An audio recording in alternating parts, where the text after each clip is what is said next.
Alam mo, isa sa pinakakilalang halamang gamot dito sa Pilipinas ay ang ampalaya.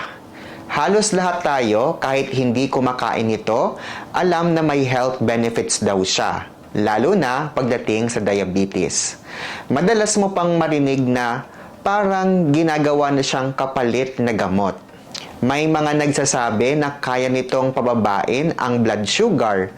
May iba namang naniniwala na parang natural insulin na siya ng katawan. Pero dito na papasok yung importanteng tanong. Gaano ba talaga katotoo ang paniniwala tungkol sa ampalaya? Kung effective nga siya, pwede na ba siyang gamitin bilang main treatment? At kung hindi naman, saan siya dapat ilagay? Supplement lang ba o may tunay ba siyang role sa management ng diabetes? Kasi sa totoong buhay, hindi ito simpleng usapan.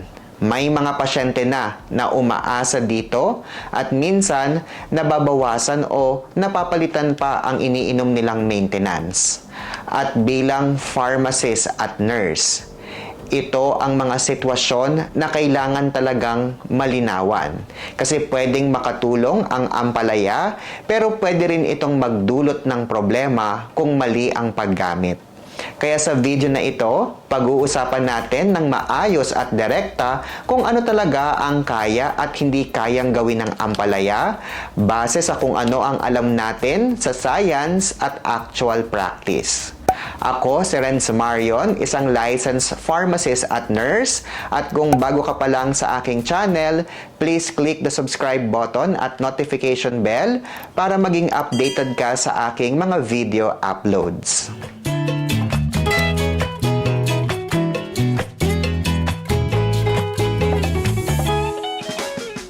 Ngayon, bago tayo mag-expect kung ano ang kayang gawin ng ampalaya, kailangan muna nating maintindihan kung ano ba talaga siya sa pagdating sa medical perspectives. Ang ampalaya o Momordica charantia ay isang halaman na matagal nang ginagamit sa traditional medicine. Hindi lang sa Pilipinas, kundi pati sa ibang bansa tulad ng India at China. Ibig sabihin, hindi bago ang paggamit nito. Matagal na itong pinag-aaralan at ginagamit sa iba't ibang paraan. Pero ang importante dito, hindi siya gamot sa parehong paraan na iniisip natin kapag sinabing pharmaceutical drug. Kapag sinabi nating gamot, dumadaan ito sa mahabang proseso, clinical trials, dosing study, safety evaluation, bago ito ma-approve. Alam natin kung gaano kalakas ang epekto, gaano kadalas iinumin, at ano ang possible side effects. Sa ampalaya, medyo iba ang sitwasyon. Meron tayong mga studies na nagsasabing may compounds ito na pwedeng makaapekto sa blood sugar. May mga laboratory at small clinical study na nagpapakita na may potential itong tumulong sa glucose control. Pero hindi pa ito kasing level ng ebidensya kumpara sa mga standard na gamot para sa diabetes. Ibig sabihin, may promise, pero hindi pa siya fully established bilang primary treatment. Kaya mas tamang tingnan ang ampalaya hindi bilang kapalit ng gamot, kundi bilang isang bagay na pinag-aaralan pa kung paano at saan siya pwedeng gamitin ng tama. At dito nagsisimula ang mas importanteng usapan.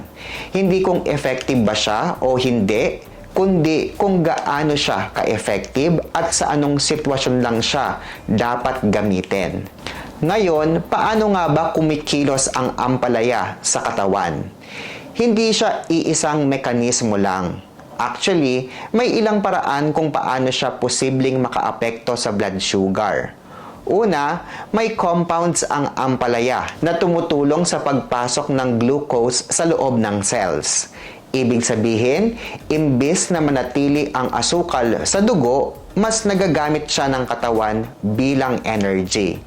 Ito yung isa sa dahilan kung bakit napapansin ng iba na bumababa ang blood sugar nila kapag gumagamit sila nito. Pangalawa, may epekto rin ito sa atay. May mga findings na nagpapakita na nakakatulong itong bawasan ang paggawa ng glucose sa atay na isa rin sa dahilan kung bakit tumataas ang blood sugar, lalo na sa may mga diabetes. At pangatlo, may influence din ito sa insulin sensitivity. Sa madaling salita, tinutulungan nitong mas makinig ang katawan sa insulin para mas maging efficient ang paggamit ng glucose. Pero dito tayo dapat maging maingat sa interpretation.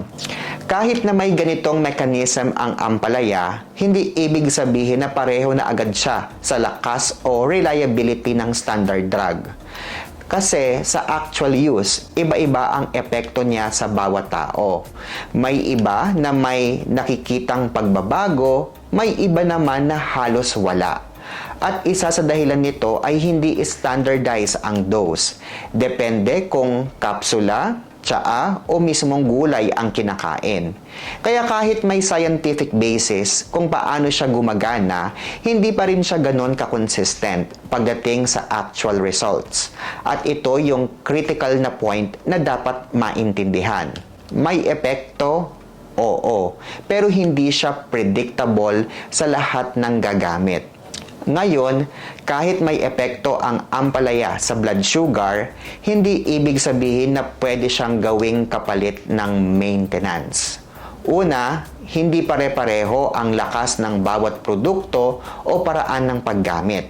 Iba ang epekto kung kakain ka ng gulay, iinom ng tsaa, o gagamit ng capsule. Dahil walang standard dose, mahirap i-predict kung gaano kalaki ang ibababa ng blood sugar mo. Pangalawa, hindi siya kasing consistent. Sa gamot, inaasahan natin na may specific na epekto sa katawan. Sa ampalaya, pwedeng may effect ngayon, tapos sa susunod, halos wala. Kaya mahirap siyang gawing pangunahing basihan ng kontrol. Pangatlo, hindi sapat ang ebidensya para sabihing kaya nitong kontrolin ang diabetes na mag-isa. Lalo na sa mga matataas na blood sugar o matagal nang may sakit. At ito yung pinaka-importante. Ang diabetes ay hindi lang simpleng mataas ang asukal. Kung hindi maayos ang kontrol, pwedeng maapektuhan ang mata, kidney, ugat at puso over time. Kaya kung papalitan mo ang gamot ng isang option na hindi predictable ang epekto, nagiging risky yung long-term control mo. Hindi dahil walang silbi ang ampalaya, kundi dahil may limitasyon siya. Ngayon, kung hindi siya kapalit ng gamot, saan siya pwedeng gamitin? Dito natin siya ilalagay sa tamang context.